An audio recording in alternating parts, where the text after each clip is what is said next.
สบายดีเนาะมื้อนี้มารีวิวสเต็กร้านเคที่สเต็กโลโซอันนี้แมนเป็นสเต็กงัวขุนทีโบนไส้เอสเนาะราคา55,000ก็จะประมาณนี้เนาะ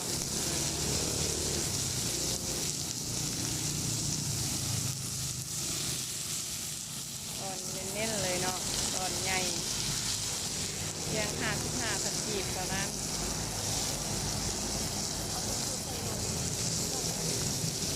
ฟังซิ่ง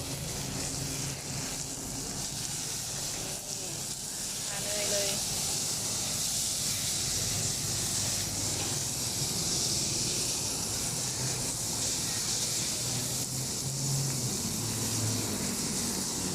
ตัว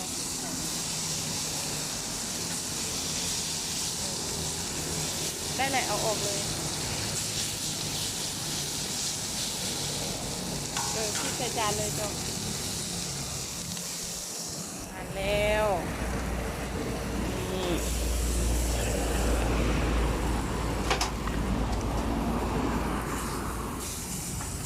ตอนเน้นๆเลยเอาปิดเม็ดสีดำมาสินี่